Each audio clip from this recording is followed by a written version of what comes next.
Banyak momen penting yang terjadi selama masa liburan sekolah.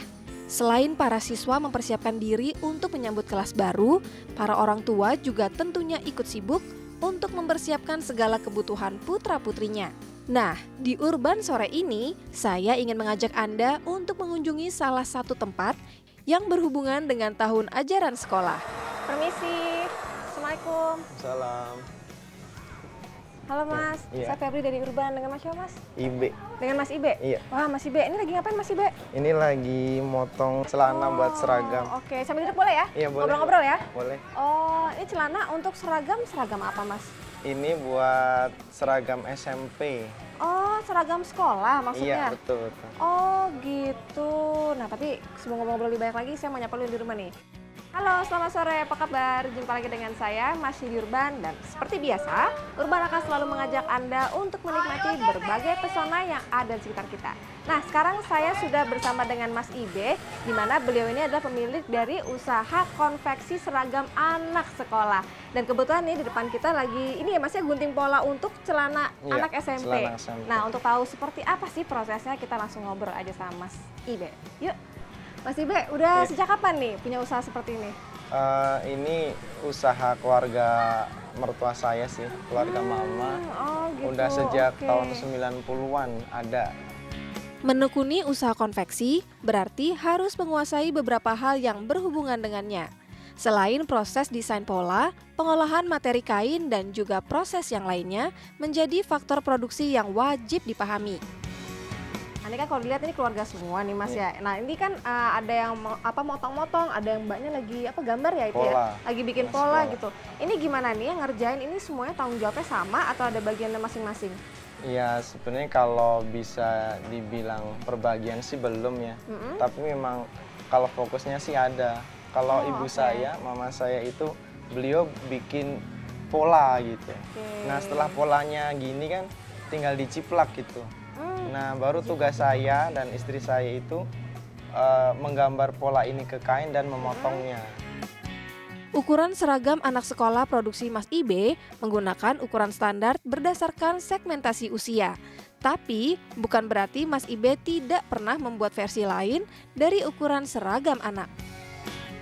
Nah ini ngomong-ngomong ini bikin seragam untuk anak SMP ya? Iya. Ini ada untuk anak sekolah kelas berapa aja nih Mas yang dibikin? TK, apakah SD juga ada, SMA gitu? Kita segmennya sampai sekarang sih dari TK sampai SMA. Oh gitu, Menangani banyak semuanya. juga ya. Jadi ini yang pesan dari sekolah-sekolah atau gimana nih Mas? Iya, dari sekolah-sekolah biasanya. Tapi kalau misalnya kita tiba-tiba datang mau bikin gitu, misalnya satu lusin gitu, bisa nggak? Bisa, bisa. Oke, yang penting tergantung By pesanan, order, by betul. order. Karena memutuskan untuk menggunakan sistem order, maka ada target waktu yang menyertai Mas Ibe dalam berproduksi. Tapi sejauh ini kepiawaian Mas Ibe dalam membuat seragam tidak pernah mengecewakan pihak sekolah yang menjadi kliennya. Nah kalau misalnya untuk membuat segala macamnya ini alat-alat yang dibutuhkan apaan nih Mas? Standar ya gunting, kemudian kertas karton seperti ini nih. Ini biar agak kaku ya, biar gampang Iya, ya. Terus, kemudian kapur. buat Kapur gambar ya. buat gambar, Mm-mm. sin pemotong, kemudian itu biasanya tuh sangat membantu itu. Oh yang tadi ya? Iya, Yang buat bentuk ngelipat itu. bahan, ngelipat Oke. kain. Setelah pola jadi, ntar biasanya diobras dulu di dalam tuh, terakhirnya dijahit nanti. Meski usaha konveksi sering berproduksi dalam jumlah besar, tapi alat dan proses yang digunakan Mas Ibe masih tergolong manual.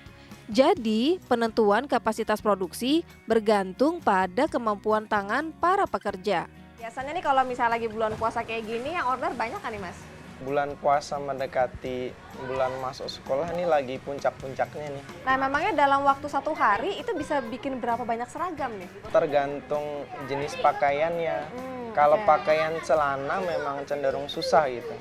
paling satu tukang itu rata-rata sekitar 5 celana. 5 celana sehari ya? 5 celana sehari. Oh, oke. Nah, sedangkan kita kan punya sekitar 5 tukang ya. 2 tukang di sini, 3 tukangnya di rumah, Mbak. Oh, di rumah. Jadi ibu rumah tangga gitu. Oh. Jadi kita oke. motong di sini, kemudian kita sediakan alat-alatnya ya, benangnya, kemudian kain kerasnya. Setelah komplit baru kita kirim ke ibu-ibu tadi. Oh. Nah, ibu-ibu nanti jahit di rumah, setelah jadi kita kirim ke sini, kita finishing. Nah, ini agak lucu nih. Ini seragam sekolah, tapi ibu-ibu yang ngerjain juga kayak anak sekolah. Punya PR di rumah buat ngerjain ya, Mas ya? Rupanya, setiap tahapan dalam pengerjaan seragam sudah dipahami dengan baik oleh setiap karyawan yang bekerja. Oh iya, tadi Mas Ibe bilang katanya di dalam ada yang ngobras ya? Iya. Itu ada berapa orang yang ngobras, Mas? Kalau yang ngobras sih 1 orang. 1 orang? 1 orang, maksudnya mesinnya 1 tapi bergantian orangnya gitu. Nah, kalau misalnya saya mau lihat bagaimana proses ngobrasnya, boleh nggak, Mas? Boleh, silakan. Boleh ya? Nah, kita lihat yuk bagaimana proses ngobrasnya. Oke. Ini Mbak alat obrasnya, Oh, ini ya? ya sama karyawan yang lagi ngobras. Oh, gitu. Nah, itu kayak terampil banget tuh ngerjainnya tuh. Iya, wow. Itu walaupun tidur mungkin udah bisa ngobras itu. Sambil merem juga udah bisa ya, karena emang udah ahli sekali ya kayaknya Udah ya. canggih. Ini saudara juga, Mas? Bukan. Oh, Iya. gitu.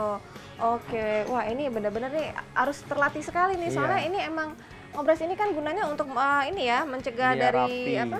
dari kain-kainnya ini, Brudul-brudul. benang-benangnya ini untuk supaya nggak keluar-keluar Lepas. dari tepiannya gitu ya. Iya. Nah, ini harus diobras seperti ini nih. Ini untuk bahan apa nih, Mas? Untuk Ini bikin apa bahan nih? celana juga ini.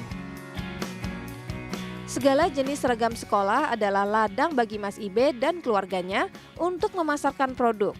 Pastinya kualitas kain dan jahitan menjadi harga yang harus dipenuhi agar pihak sekolah tetap memberikan kepercayaan pada usaha miliknya. Nah, ini celana olahraganya nih. Aduh, saya jadi ingat kembali ke masa sekolah. Jadinya kalau misalnya lihat kayak gini, Mas. Bagus ya ternyata ya. Cocok nggak saya pakai celana ini? Udah nggak mungkin ya, karena sudah lewat masa sekolah buat saya. Wah, luar biasa banget nih, saya dapat pengetahuan banyak dari Mas Ibe. Tadi di depan sudah dijelasin bagaimana membuat seragam sekolah dari proses pola sampai pemotongan dan segala macamnya. Dan sekarang saya juga sampai ngeliat bagaimana cara ngobrasnya. Saya sampai diliatin juga ada celana keren di depan saya. Nah, tapi saya masih mau lihat lagi nih, di sini banyak tumpukan nih, Mas. Boleh sambil dilihat-lihat ya? Boleh, silakan nih, Mbak. Boleh kalau gitu. Nah, kalau gitu di rumah jangan kemana-mana, tetap di Urban, karena Urban akan segera kembali untuk Anda dengan pesona lain yang nggak kalah serunya.